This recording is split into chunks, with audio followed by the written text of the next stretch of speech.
Hey everyone, really exciting topic today. One of my favorites as a 30-year telecom veteran, the future of programmability and open standards and AI in the telecom network. David, how are you? I'm doing well, and thanks for having me. Well, thanks for being here. I've been following your success and trajectory from some time, so it's really great to chat. Um, Telnyx is a company that's been on a mission to bring programmability and AI and all kinds of advanced technologies into what has been a pretty closed environment for many decades.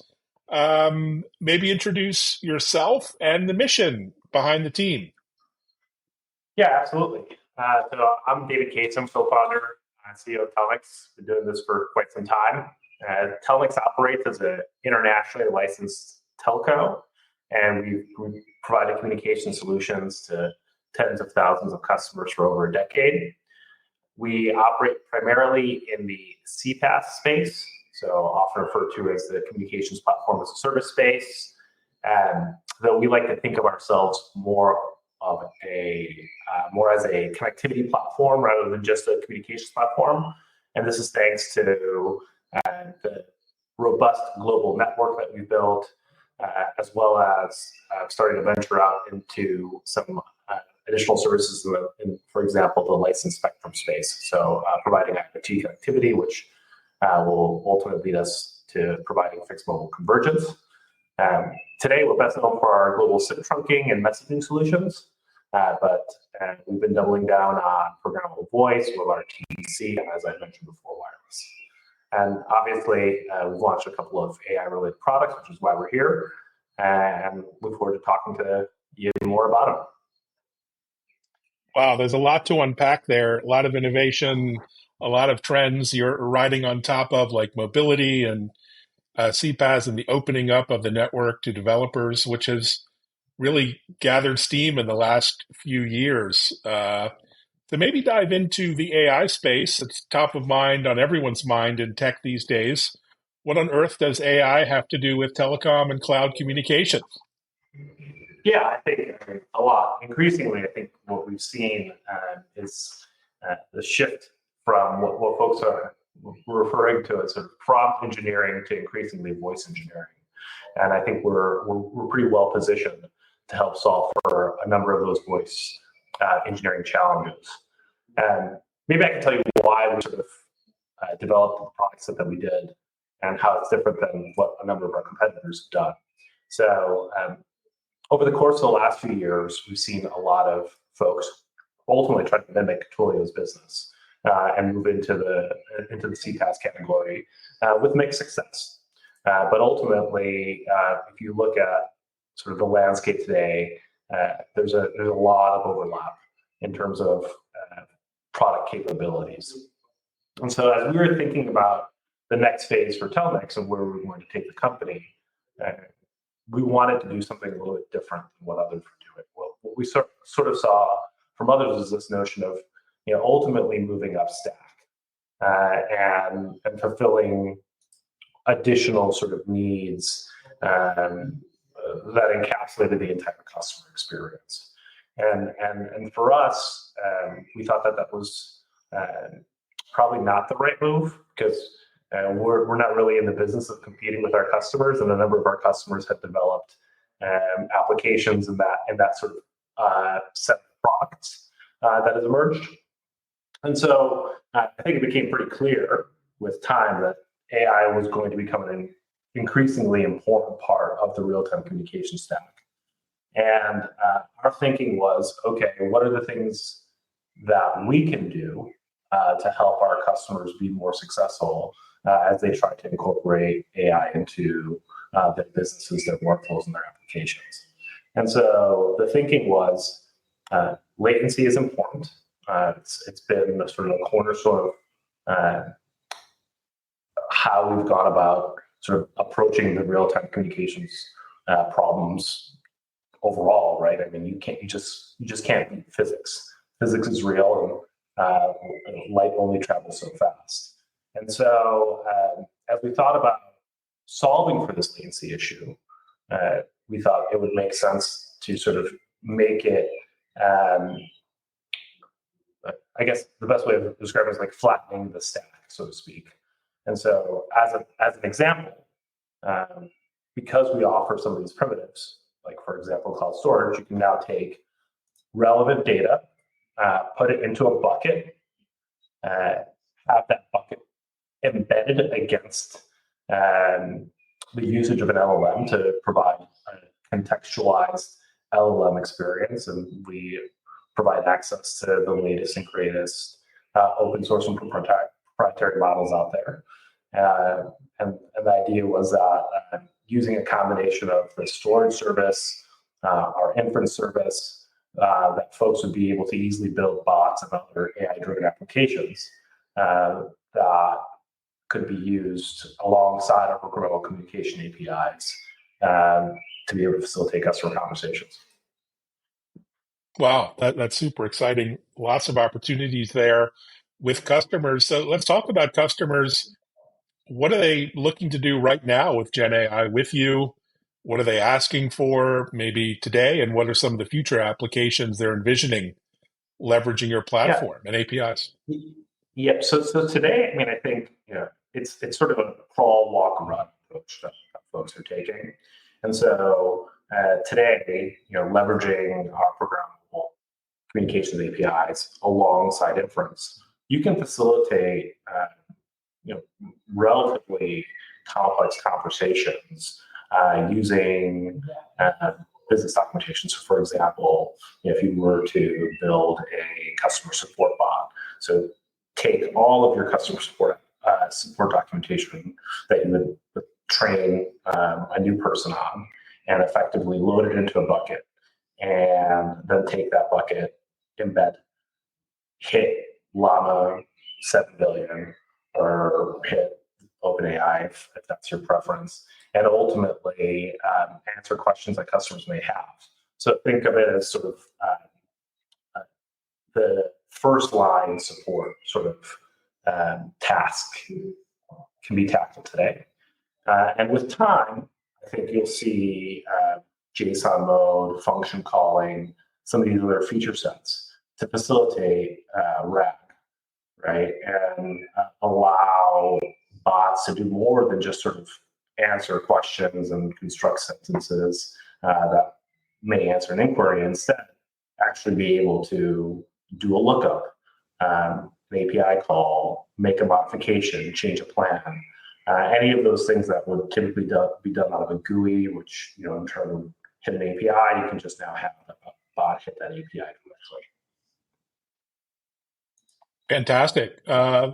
Let's talk about, you mentioned their library, the model library. How do your customers leverage that?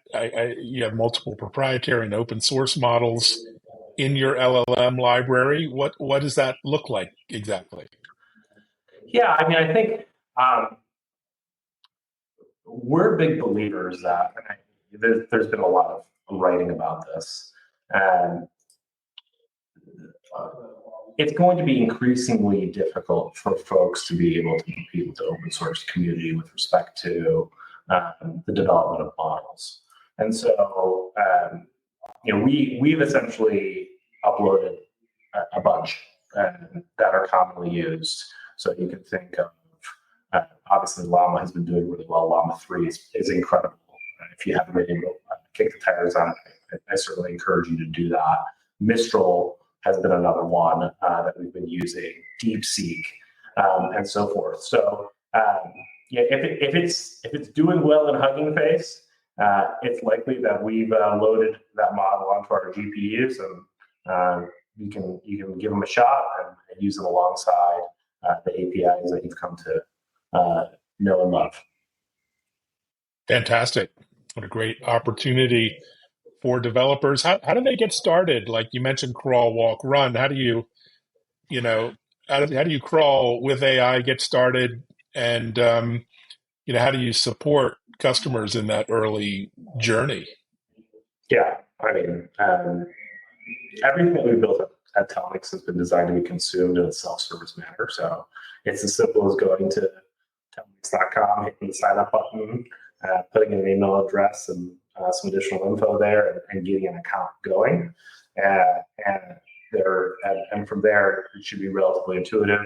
If for whatever reason not, there's plenty of support documentation. We also have developer documentation that has been updated at developers.telnyx.com. So we encourage people to read that. And then the other thing that we pride ourselves on is providing an unparalleled support experience. So we're around 24/7, whether it be on chat, on Slack, or by phone to help support customers who are just getting started with any of our APIs. Great stuff. So you talked earlier about how current connectivity networks are kind of a limiting factor for real-time AI. Maybe talk about the challenges of that with latency and messaging and footprint and broadband. I mean, as a connectivity provider partner, how do you overcome those sort of challenges with real-time cloud communications? Yeah, look, I think you've seen a number of new market entrants in the space, right? I mean, a lot of folks are going out there combining a CPaaS solution with the OpenAI APIs and building pretty realistic sounding bots. But nevertheless, there's always that element of latency that's there. And that's, again, as I sort of mentioned earlier, simply a physics problem. So if you're going out, I mean, you sort of think through the workflow here. If you're having a bot have a conversation with somebody over a call, you need to be able to take what that person is saying, that conversation, and transcribe it to text. So you have a speech to text function that has to happen. After that, you need to, in turn, submit that processed text to an inference engine, right, to be able to generate a completion or a response. And then that response, in turn, has to be converted back to speech to a user. And so you can imagine that if you're hitting a number of disparate APIs that are also not geographically co-located, and you're oftentimes serializing those operations, that you're going to introduce some form of latency. And so the idea here is, how do we overcome this sort of uncanny valley of silence problem that has emerged in the voice AI space? And as I sort of spoke to earlier, our thinking was the simplest way to do it is to have everything sort of be in the same place, right? And to parallelize those operations as much as possible. And in turn, by doing that, you're able to sort of significantly reduce, if not entirely eliminate, a lot of the latency associated with those various API calls.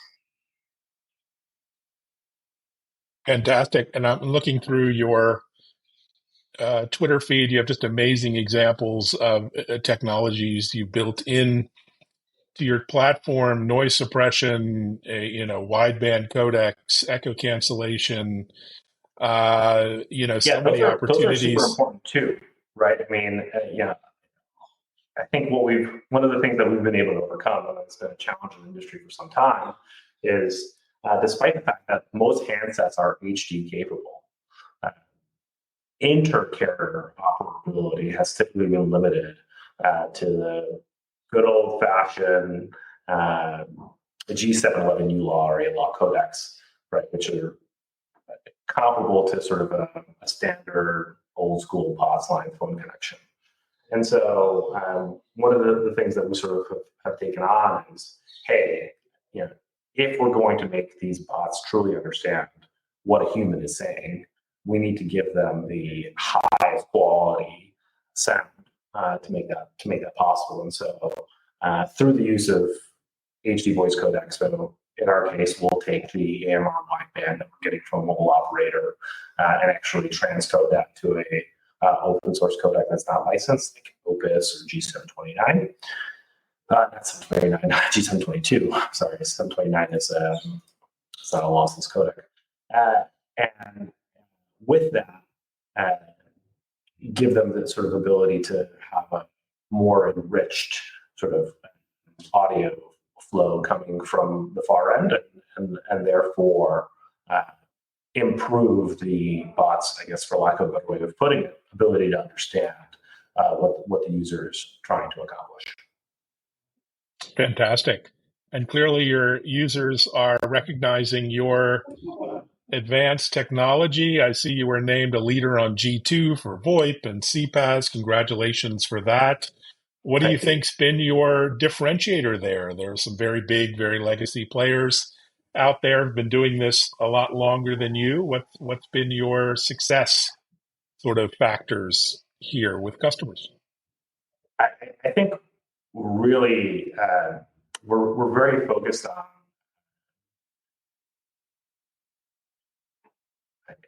controlling the customer experience, for lack of a better way of putting it. Again, and really the only way that you can do that is by controlling as much of the stack as possible. And so by putting ourselves in a position where we have full visibility into what's happening, from bare metal to browser, we're able to fix things. Inevitably, things go wrong. And we're able to sort of fix things without having to rely on a third party, right? And so a lot of our competitors out there claim to have a super network, for example, which isn't a network at all. And so a lot of times when customers have issues, there's a swivel chair operation involved in resolving them. And so we don't suffer from that same sort of lack of control or visibility into the underlying infrastructure that's needed to provide the service. And then obviously the second thing is sort of obsession with making customers happy. So we've always had 24/7 support. We've always offered free support to our customers, and the idea is that we take our customers' problems on as if they were our own, and we help solve for them. And luckily that makes customers happy, keeps customers happy, and allows them to focus on building their businesses. Wow, it sounds so simple. Yeah, great sentiment, though. It's not easily done, easy said.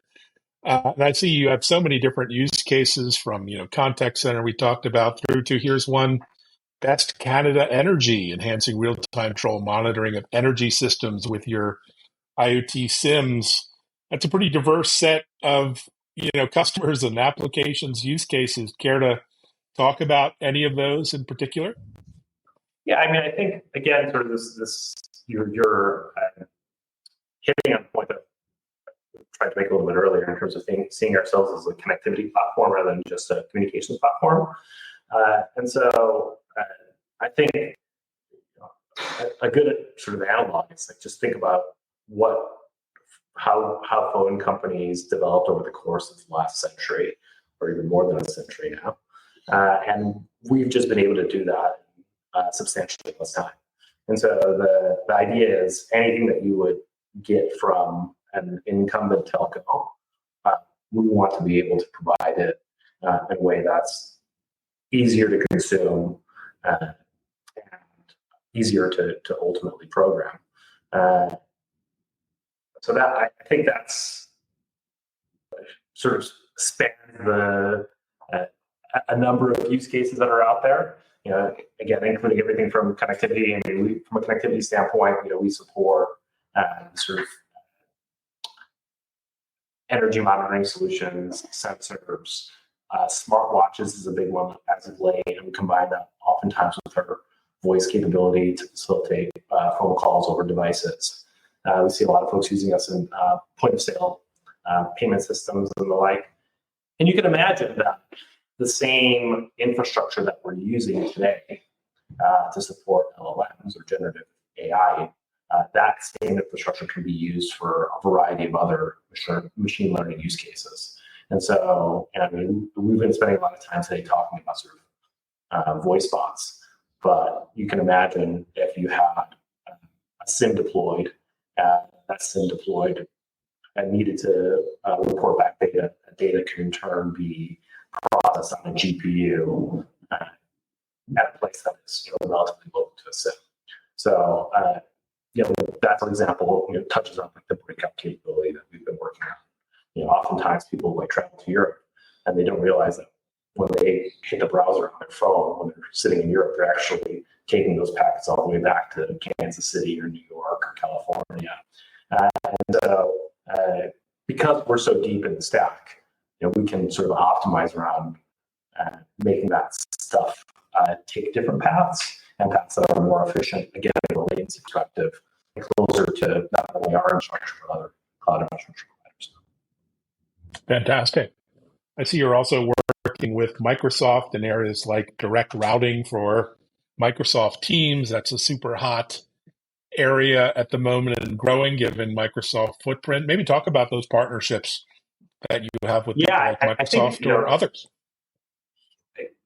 We've been thinking about, okay, how do we, a lot of our go-to-market sort of been embedded go-to-market approach where customers have a CCaaS solution or a UCaaS solution or have some sort of industry-specific application that they're building that needs a voice or messaging component or sort of a connectivity component. But what we found is that the enterprise is often pretty comfortable using Teams, Cisco WebEx calling, Zoom, and the like. And so we've been focusing a good amount of energy on ensuring turnkey compatibility with our platform. So the idea is that, for example, on direct routing, we already offer it globally today, but in the next few weeks, you'll see that we will be releasing, that's what it's called.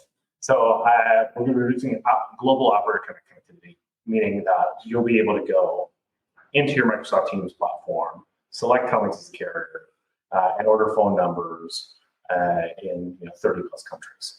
And so one could imagine that you can take that service and then combine it with, for example, our text ML, programmable voice, and build IVRs and route calls back down into the Teams application, and then even further extend that out with fixed mobile convergence and route calls to a mobile device. So a lot of pieces are sort of coming together and will give folks ultimately even more control of communications. Yeah, it's a great time to be a customer these days. So many opportunities to leverage your technologies. Maybe you're in Amsterdam at the moment at your offices, I understand. You have offices in London, obviously based in Austin. Talk about the team and where you guys are and give us a peek behind the curtain.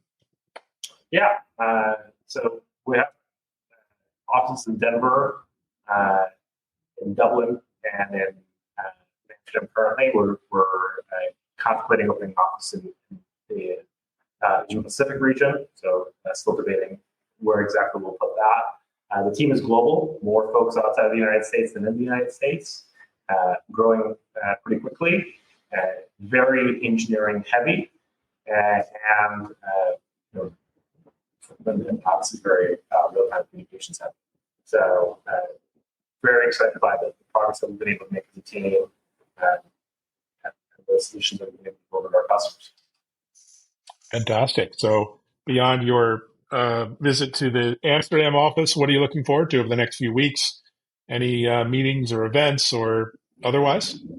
No, I think the big push is getting us operator connect stuff out the door. Hopefully we'll have some fanfare around that in the coming weeks. And then just keeping our head down, working on the business, and delivering new features to customers.